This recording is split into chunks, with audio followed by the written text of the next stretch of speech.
Bismillahirrahmanirrahim. Alhamdulillah, kita bertemu kembali pada pembelajaran dengan materi pertama pada semester genap ini dengan tema menyuburkan kebersamaan dengan toleransi dan menghargai perbedaan. Bersama saya Bu Rohmah Tahir MAG. Assalamualaikum warahmatullahi wabarakatuh. Sebelum pembelajaran kita dimulai, marilah kita bersama berdoa dan kalian mengikuti dari rumah. Bismillahirrahmanirrahim. Rabbi shrah li sadri wa yassir li amri wahlul 'uqdatam min lisani yafqahu qawli. Rabbi zidni ilma warzuqni fahman. Amin ya rabbal alamin. Sadaqallahul azim. Skema pembelajaran pada kesempatan ini diharapkan siswa dapat dengan materi menyuburkan kebersamaan dengan toleransi dan menghargai perbedaan. Pertama adalah seluruh siswa dapat membaca ayat Al-Quran tentang toleransi, termasuk juga hadis tentang toleransi dan menghargai perbedaan. Kemudian setelah itu siswa dapat memahami hukum bacaan yang terdapat dalam Quran yang berkaitan dengan toleransi. Kemudian berikutnya diharapkan menghafalkan ayat Al-Quran yang berkaitan dengan toleransi. Dan selanjutnya adalah dapat mengartikan tiap kata atau mufradat ayat yang berkaitan dengan toleransi dan menghargai perbedaan. Kemudian selain itu juga mengartikan hadis yang berkaitan dengan toleransi dan menghargai perbedaan. Kemudian demikian pula dapat menerjemahkan ayat Al-Quran tentang toleransi dan menghargai perbedaan. Kemudian selanjutnya adalah dapat memahami kandungan ayat dan hadis tentang toleransi dan menghargai perbedaan.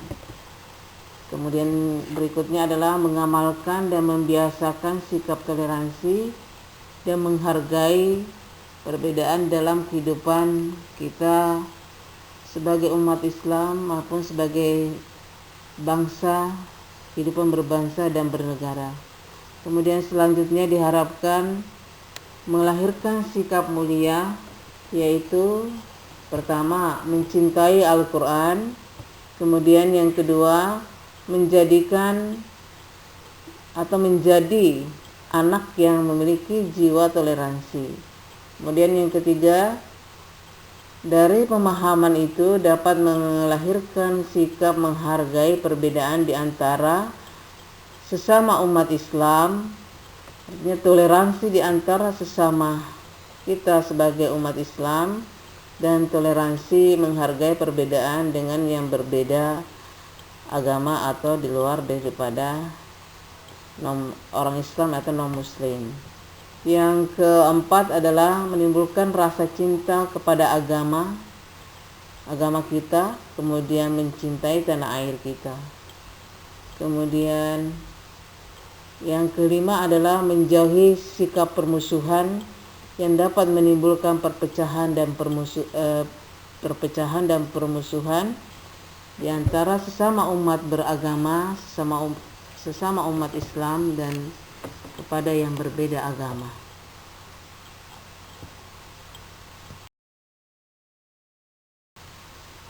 Pengertian toleransi atau dalam agama Islam adalah disebut dengan tasammu. Toleransi atau tasammu adalah bersifat atau bersikap menenggang dalam artian menghargai, membiarkan, memperbolehkan pendirian, termasuk diantaranya adalah pendapat, pandangan, kepercayaan, kebiasaan, kelakuan dan sebagainya yang berbeda atau bertentangan dengan pendirian kita sendiri. Jadi toleransi dalam artian ini adalah kita memiliki jiwa menghargai perbedaan di antara kita, baik yang sesama muslim, menghargai perbedaan mazhab. Dalam Islam dikenal dengan mazhab Syafi'i, Maliki, Hambali. Ya, ada 4 mazhab: Hanafi, Maliki, Syafi'i, dan Maliki. Kemudian menghargai perbedaan kepada yang berbeda agama dengan kita, kebudayaan, suku, dan bangsa. Jadi toleransi di sini adalah menghargai perbedaan dalam artian membiarkan orang lain melaksanakan agamanya, kita tidak mengganggu dia, dan kita melaksanakan agama kita, dia pun tidak mengganggu kita. Itulah batasan toleransi. Nah, perlu dipahami bahwa bertoleransi artinya dalam batas kehidupan sosial bekerja sama itu boleh. Tapi dalam urusan ibadah atau akidah, kita sebagai umat Islam tidak boleh mencampur adukkan. Misalnya orang lain melaksanakan ibadahnya lalu kita juga turut ke dalam ibadah tersebut, itu tidak dibenarkan. Jadi batasan toleransi adalah dia melaksanakan agamanya, kita menghormati, kita tidak mengganggunya. Kita melaksanakan agama kita, dia tidak mengganggu kita, dan dia menghargai kita. Itulah batasan toleransi.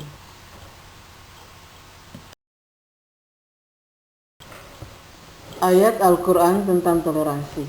Marilah kita bersama-sama membaca ayat Al-Quran tentang toleransi. Yang pertama adalah Quran surah Al-Hujurat ayat ke-13 surah ke-49 yang berbunyi, A'udzubillahi minasyaitonir rajim. Bismillahirrahmanirrahim. Ya ayyuhan nas, inna khalaqnakum min dzakarin wa untha wa ja'alnakum syu'uban wa qabail lita'arafu. Inna akramakum indallahi atqakum. Innallaha alimun khabir. Shadaqallahul azim. Artinya, wahai manusia, sungguh kami telah menciptakan kamu dari seorang laki-laki dan seorang perempuan. Kemudian kami jadikan kamu berbangsa-bangsa dan bersuku-suku agar kamu saling mengenal. Sungguh yang paling mulia di antara kamu di sisi Allah ialah orang yang paling bertakwa. Sungguh Allah Maha Mengetahui, Maha Teliti.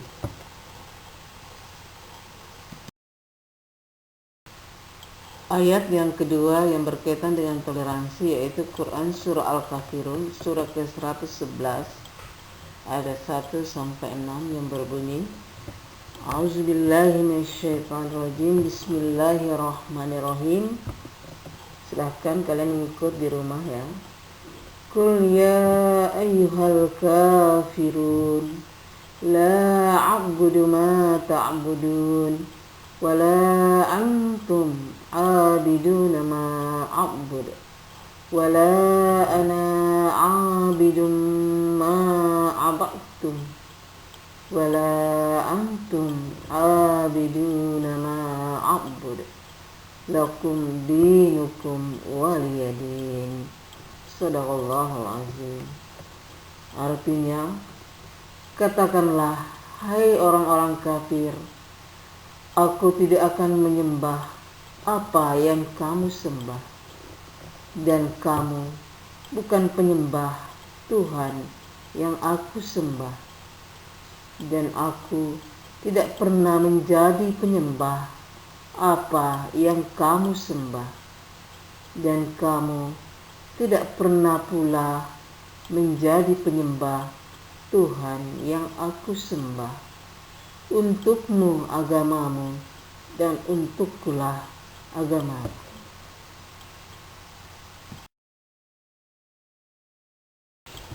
Selanjutnya adalah hadis tentang toleransi. Mari kita lihat hadis pertama tentang toleransi yang berbunyi Bismillahirrahmanirrahim. Silahkan kalian mengikut.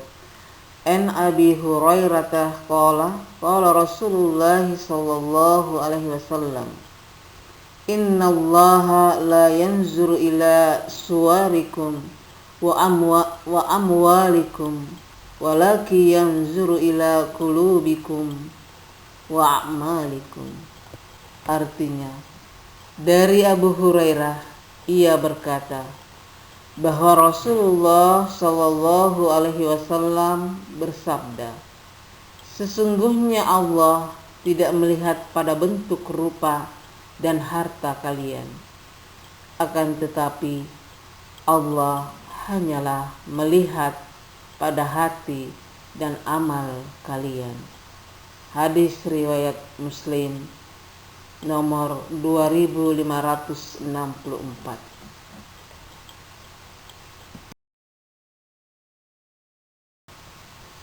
Hadis kedua tentang toleransi. Silahkan kalian ikuti. Bismillahirrahmanirrahim. Walladzi nafsi biyadihi la yu'minu abdun hatta yuhibbu li jarihi aw qala li ahihi ma yuhibbu li nafsihi. Artinya, demi zat yang jiwaku berada di tangannya, tidaklah seorang hamba beriman hingga dia mencintai untuk tetangganya, atau beliau mengatakan untuk saudaranya sebagaimana yang ia sukai untuk dirinya sendiri. Hadis riwayat Muslim. Hadis ketiga tentang toleransi. Silahkan kalian mengikut. Bismillahirrahmanirrahim. An Abi Musa al-Ash'ari radhiyallahu anhu qala Rasulullah sallallahu alaihi wasallam, al-mu'minu lil mu'mini kal bunyani yasuddu ba'duhu ba'da. Rawahu Tirmizi. Artinya, diriwayatkan dari Abu Musa al-Ash'ari berkata, Rasulullah sallallahu alaihi wasallam bersabda, antara seorang mukmin dengan mukmin yang lainnya adalah bagaikan satu bangunan yang saling menguatkan satu sama lainnya. Hadis riwayat Tirmizi.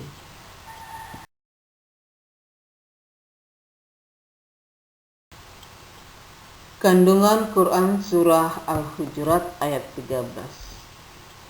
Setelah kita membaca Quran Surah Al-Hujurat ayat ke-13 dan menerjemahkannya sebagaimana kita baca sebelumnya, ada beberapa kandungan yang terdapat dalam ayat Al-Quran Surah Al-Hujurat ayat 13.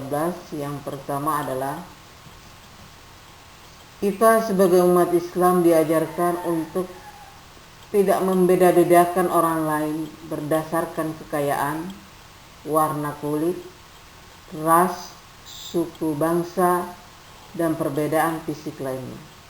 Jadi di antara sesama manusia, Islam mengajarkan kita tidak membedakan karena kekayaan atau karena warna kulit, kulit putih, kulit hitam, kulit coklat, dan lain sebagainya, atau karena berbeda suku, berbeda bangsa, perbedaan fisik.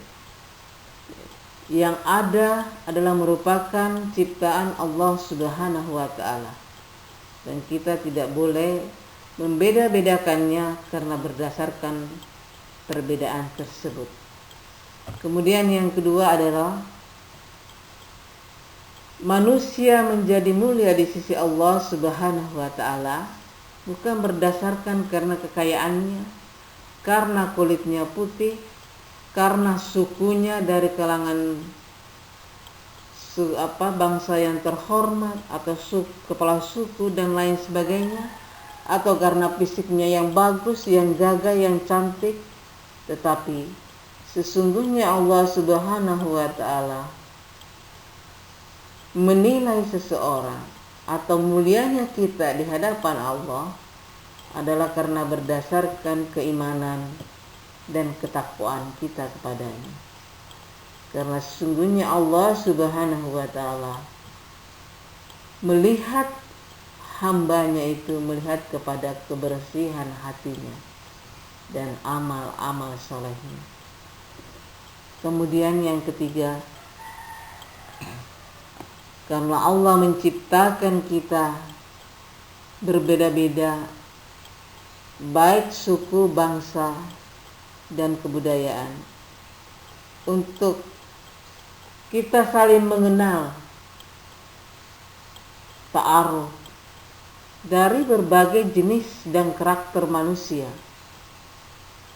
Tujuannya adalah kita bisa memahami atau mampu memahami kelebihan masing-masing dan juga bisa menerima kekurangan masing-masing. Karena sesungguhnya Allah Subhanahu wa ta'ala menciptakan makhluk masing-masing memiliki kelebihan dan kekurangannya. Kelebihannya itulah yang harus kita tonjolkan, sedangkan kekurangannya itulah yang mesti kita memahaminya. Sehingga dengan demikian dalam kehidupan kita sesama umat Islam,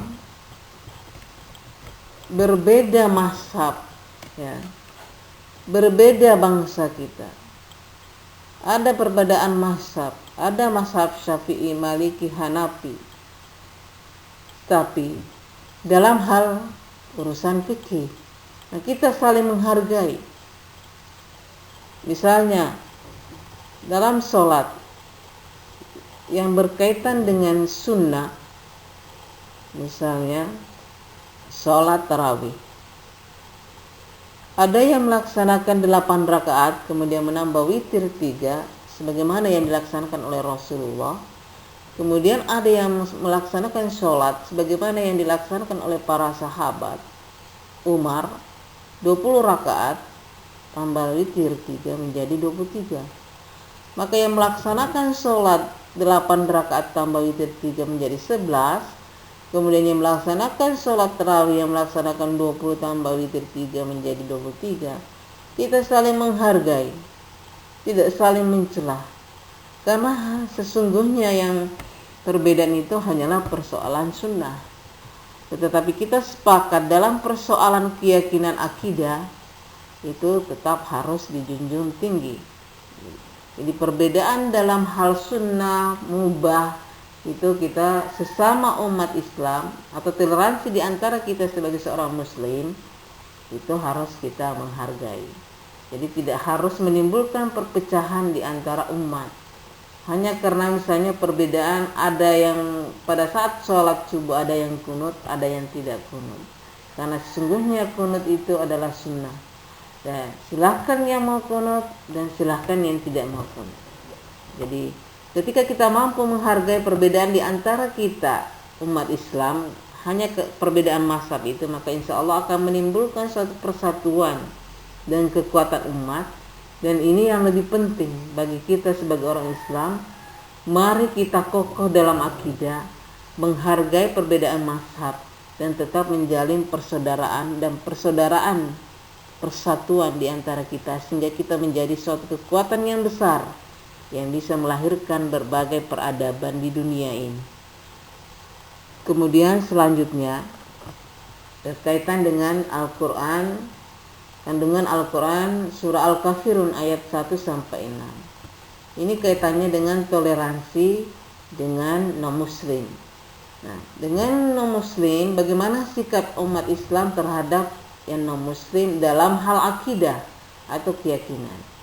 Nah, Allah sudah menegaskan batasannya. Dalam hal akidah, umat Islam itu punya konsepnya, ya.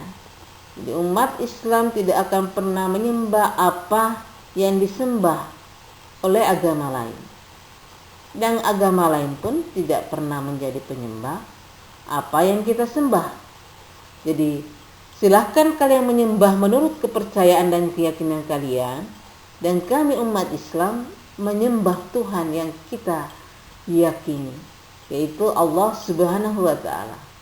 Kalian melaksanakan agama kalian dan kami melaksanakan agama kami, tidak kita saling mengganggu, ya. Jadi untuk kita umat Islam, bagi kami, bagi kita agama kita, dan bagi kamu agamamu. Jadi silahkan kalian melaksanakan agamamu dan kami pun melaksanakan agama kami, dan tidak kalian ganggu. Jadi batasannya seperti itu. Dan satu hal yang harus kita pahami dengan benar dalam toleransi kaitannya dengan keyakinan atau ibadah, batasannya adalah kalian melaksanakan agama kalian, kami melaksanakan agama kami, kita tidak saling mengganggu. Itu batasannya. Jadi tidak boleh mencampur adakan keyakinan atau ibadah. Misalnya orang Natalan, umat Islam ikut Natalan, itu tidak dibenarkan dalam Islam. Demikian halnya kita melaksanakan ibadah, sholat, apakah Idul Adha, maka mereka juga tidak mengganggu kita. Jadi masing-masing punya wilayahnya masing-masing. Dan pepatah lain, ada ungkapan lain yang mengatakan, kalian minum kopi silahkan minum kopi, saya minum teh, dan kalian minum kopi, saya tetap minum teh, kalian minum kopi, kita sama-sama minum, tapi kita tidak saling mengganggu. Demikianlah batasan konsep daripada toleransi. Mudah-mudahan bisa kita pahami bersama. Jadi antara sesama muslim kita saling menghargai perbedaan mazhab di antara kita, yang hanya karena perbedaan masalah khilafiyah itu tidak perlu dipersoalkan, tetapi kita tetap utuh dalam satu akidah sebagai seorang saudara. Kemudian terhadap non muslim kita punya konsep Quran surah Al-Kafirun, jelas batasannya.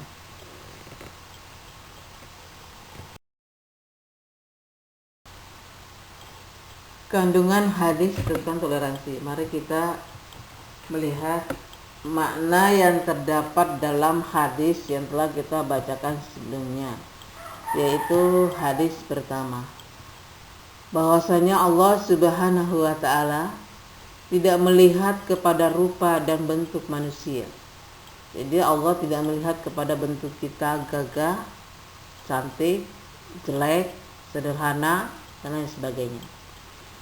Semua bagi Allah itu sama. Tapi di sisi Allah yang Dia lihat adalah hati seseorang, atau dalam artian di sini adalah niat kita, kebersihan hati kita, ya. Kemudian amal perbuatan kita. Jadi Allah mengukur kualitas seseorang itu bukan berdasarkan daripada bentuk lahiriah, tetapi Allah mengukur atau menilai seseorang itu berdasarkan kepada hatinya. Karena sesungguhnya Allah Maha mengetahui apa yang ada di dalam hati kita. Dan Allah menilai apa yang kita lahirkan atau apa yang kita perbuat dalam kehidupan kita di dunia ini. Oleh karena itu, janganlah kita bangga dengan fisik, kebanggaan lahiriah, tapi hendaknya kita senantiasa selalu menjaga iman kita agar hati kita tetap bersih, beramal karena Allah Subhanahu wa Ta'ala. Kemudian hadis yang kedua, yaitu di sini Rasulullah menjelaskan bahwa tidaklah dikatakan seseorang itu beriman. Jadi orang itu tidak dikatakan beriman kalau dia tidak mencintai tetangganya. Oleh karena itu dalam kehidupan kita bertetangga penting sekali menghargai tetangga. Jangan kita mengganggu karena tangan kita, lisan kita, atau perbuatan kita yang membuat tetangga itu merasa tidak nyaman, ya. Kemudian kepada saudara seakidah, Saudara seakidah itu siapa? Saudara kita sesama muslim, baik itu sebangsa maupun berbeda bangsa. Tapi setelah berikrar, bersyahadat, maka bangsa apapun dia, suku apapun dia, kita adalah saudara, satu akidah. Apa yang dirasakan oleh saudara kita pun merasakannya. Jadi kita diajarkan sebagai seorang muslim mencintai saudara kita seakidah sama seperti kita mencintai diri sendiri. Apa yang terjadi dengan umat Islam di belahan dunia manapun, kita juga merasakan. Kalau mereka tertindas, terjajah, kita terpanggil untuk saling berempati, memberikan perhatian dan pertolongan.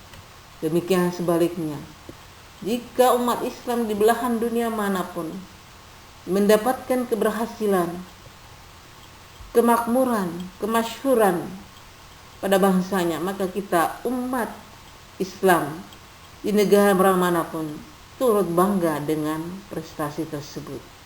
Itulah yang disebut engkau mencintai dirimu sama engkau mencintai saudaramu seakidah. Jadi dikatakan beriman seseorang itu ketika dia mencintai tetangganya sama seperti dia mencintai dirinya sendiri. Bagaimana aplikasi daripada mencintai diri sendiri? Begitu pula dia mencintai tetangganya. Bagaimana aplikasi kita mencintai saudara kita seakidah? Begitu pula kita mencintai diri kita sendiri. Sama kita mencintai saudara kita seakidah. Kemudian makna hadis yang ketiga, ini kaitannya lagi dengan persaudaraan sesama muslim, ya. Antara seorang mukmin atau seorang muslim dengan mukmin yang lainnya, atau seorang mukmin dengan mukmin yang lainnya, atau muslim dengan muslim yang lainnya, atau mukminat dengan mukminat yang lainnya, bagaikan satu bangunan. Satu bangunan antara satu yang lainnya saling menguatkan. Jadi pondasi satu bangunan itu kuat, tapi tentu ditopang oleh tiangnya, oleh dindingnya, oleh atapnya. Jadi umat Islam itu diibaratkan sebagai suatu bangunan yang kokoh. Ya. Apa yang terjadi pada saudara kita sesama muslim di seluruh dunia atau di penjuru dunia, maka kita juga bisa merasakannya. Jadi dibutuhkan persatuan dan kesatuan di antara umat Islam agar selalu terjaga dan terpelihara. Jadi bangunan keislaman ini kuat jika kita memiliki persatuan dan kesatuan. Oleh karena itu jangan sampai kita sesama muslim saling menjelekkan, saling menghina, memberikan label-label yang tidak semestinya. Seperti mana sekarang yang marak terjadi, ya. Sesama muslim tidak menghargai. Oleh karena itu perlu membangun daripada akidah, meyakini bahwa sebegitu ketika dia sudah bersyahadat dia adalah saudara kita. Maka kita adalah satu bangunan yang kokoh. Tidak boleh ada yang retak dalam bangunan itu. Jadi tidak boleh ada retak dalam persatuan dan kesatuan umat Islam. Karena jika kita tidak kokoh, jika kita bercerai-berai, maka kita akan lemah. Sedangkan Allah memerintahkan kita pada umat Islam seluruhnya untuk berpegang teguh kepada Al-Quran dan hadis. Itulah pedoman kita. Jadi kalau ada perbedaan di antara kita, mari kita kembali kepada Al-Quran dan hadis. Sehingga kita bisa menjaga persatuan dan kesatuan umat. Tidak akan menjadi kekuatan yang besar. Karena apabila kita tidak bersatu, maka yang bertepuk tangan adalah musuh-musuh kita. Semoga Allah Subhanahu wa ta'ala selalu menjaga kita umat Islam, memelihara akidah kita, menjaga persaudaraan, menjaga persatuan, sehingga bangunan umat Islam ini, bangunan keislaman kita itu tetap kokoh jaya. Amin ya rabbal alamin. Semoga Allah selalu merahmati kita semua dalam membela agama kita, dalam membela bangsa kita, dalam membela negara kita. Amin ya rabbal alamin. Demikian materi yang dapat Ibu sampaikan pada kesempatan ini. Mudah-mudahan mendapatkan manfaat dan bisa memberikan pencerahan terhadap konsep toleransi sesama umat Islam dan konsep toleransi dengan yang berbeda agama atau terhadap non-muslim. Mudah-mudahan dapat kita terapkan dalam kehidupan sehari-hari. Terima kasih. Sampai jumpa kita pada pelajaran berikutnya. Semoga kita tetap dalam lindungan Allah Subhanahu wa ta'ala. Sekian, wassalamualaikum warahmatullahi wabarakatuh.